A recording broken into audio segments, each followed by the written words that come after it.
ইংরেজি শিখে কোনো লাভ নেই। আসলে কি তাই? না। আজকের এই ভিডিওতে আমরা শিখব এইরকম বাক্যগুলোর ইংরেজি কি। যদি আমি আপনাকে কোয়েশ্চন করি বা প্রশ্ন করি যে ইংরেজি শিখে কি লাভ? এই ইংরেজি শিখে কি লাভ? এটা যদি আমরা স্পোকেন ইংলিশে বলতে চাই তাহলে কিরকম হবে? এইরকম 4টা বাক্য, বাংলা বাক্য আমি হোয়াইট বোর্ডে লিখেছি। যেমন ধরুন, ইংরেজি শিখে কি লাভ? ওদেরকে জানিয়ে কি লাভ? এখানে কথা বলে কি লাভ? তাকে জানিয়ে কি লাভ? এইরকম বাক্যগুলোর ইংরেজি কি? প্রায় সময় আমাদের ডে টু ডে লাইফে, আমাদের বিভিন্ন ক্ষেত্রে এই কথাগুলো আমাদেরকে কোনো না কোনো সময় বলতে হয়। সো আজকের এই ক্লাসটা থেকে এই যেই স্পোকেন রুলসটা দিয়ে আমরা এইরকম সেন্টেন্স, এরকম বাক্যগুলো তৈরি করি, আজকে এক্সাম্পল হিসাবে আমি বুঝিয়ে দিব। সো আশা করি আপনি যদি একজন ইংরেজি লার্নার হয়ে থাকেন, আপনি যদি একজন ইংলিশ শিক্ষার্থী হয়ে যেতেন, আপনার মনে চিন্তাধারা যদি থাকে না ইংরেজিটা এবার হলে শিখবো। সো আমি এই ভিডিওর শেষে একটা গুরুত্বপূর্ণ কথা বলে দিব, যেটা ফলো করলে আশা করি তোমাকে কেউ ইংলিশ শিখতে আটকাতে পারবে না। সো কথা না বাড়িয়ে দেখা যাক আজকের ক্লাসটা কিরকম হয়। সো আমরা প্রায় সময় বলি ইংলিশ শিখে কি লাভ, এই ওরা এখানে কথা বলে কি লাভ, বা বলি না এখানে কথা বলে কি লাভ, তাকে জানিয়ে কি লাভ। এই যে কি লাভ, এটা কিভাবে ইংরেজিতে বলবো? Let's see. First of all, English শিখে কি লাভ?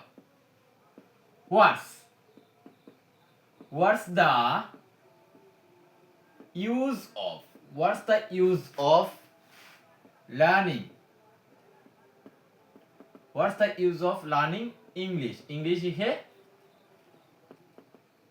কি লাভ? What's the use of learning English শিখে কি লাভ? এখন এই অফের পরে সরাসরি ভার্ব না বসে ভার্বের সাথে আইএনজি ফর্ম, এটা তোমাদের বুঝতে হবে। So what's the use of, এই পর্যন্ত এটা হচ্ছে স্পোকেন রুল। এরপরে অফের পরে যে কোনো ভার্ব যদি বলি ওদেরকে জানিয়ে কি লাভ, তাইলে এখানে জানানো ইংলিশ কি? ইনফর্ম। অফ ইনফর্মিং দেম, মানে ওদেরকে জানিয়ে কি লাভ? What's the use of informing them, ওদেরকে জানিয়ে কি লাভ? আশা করি এই ক্লাসটা থেকে খুবই একটা গুরুত্বপূর্ণ ক্লাস। এই ক্লাসটা থেকে কিছু না হলে একটা শিখতে পারবেন। আশা করি যখন এইরকম বাক্যগুলো বলতে প্রয়োজন হবে তখন আর ইংরেজি স্পোকেন ইংলিশে বলতে আটকাবে না। সো ওদেরকে কল করে কি লাভ? আচ্ছা, হোয়াটস the use of calling them? এখানে আমি সরাসরি কল দিয়ে দিছি, মানে ওদেরকে ডেকে কি লাভ? What's the use of calling them, ওদেরকে কল করে কি লাভ? কিছু সেন্টেন্স, কিছু ইংরেজি বাক্য, যেমন ধরো কল, ডাকা, আমরা অনেক ক্ষেত্রে এই ইংরেজিটা আর বাংলাটার ব্যবহার করি না, ইংরেজি হয়ে যায়। সো যেমন ধরো চেয়ারেরটা ইংরেজি হচ্ছে চেয়ার, কিন্তু এই চেয়ারের বাংলা হচ্ছে কেদারা। আর যেমন ধর ফুটবল এটা ইংরেজি শব্দ, কিন্তু ফুটবলের বাংলা হচ্ছে পদবলক। কিছু এমন টাইপের ইংরেজি রয়েছে যেগুলো আমরা আস্তে আস্তে এই যে বাংলা ওয়ার্ড গুলো বিলুপ্ত হয়ে গেছে, ইংরেজিটা বেশি প্রচলিত হয়ে গেছে। সো এনিওয়ে, এখানে কথা বলে কি লাভ? এখানে কথা বলে কি লাভ আমরা প্রায় সময় বলি না। Okay, let's see. What's the use of কথা বলার ইংরেজি কি? কথা বলা এটা হচ্ছে ভার্ব, টক, TAL কে টক। এখন what's the use of talk here, এরকম কি হবে না, যেহেতু অফ রয়েছে, প্রিপজিশন রয়েছে, what's the use of talking here?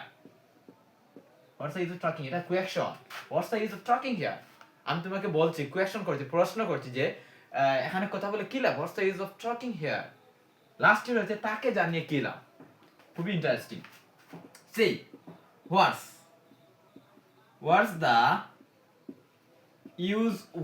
use of inform?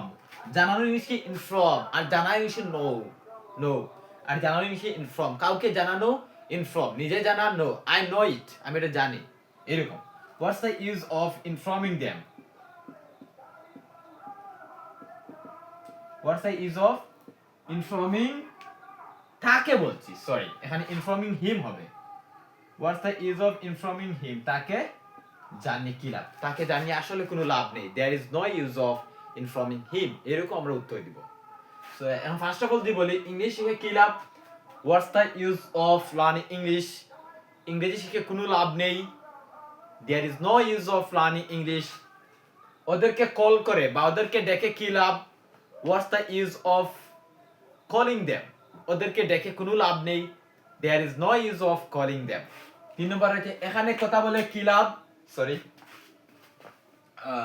এখানে কথা বলে কি লাভ, what's the use of talking here, এখানে কথা বলে কোনো লাভ নেই, there is no use of talking here. লাস্টে রয়েছে তাকে জানিয়ে কি লাভ, what's the use of informing him, তাকে জানিয়ে আসলে কোনো লাভ নেই, there is no use of informing him.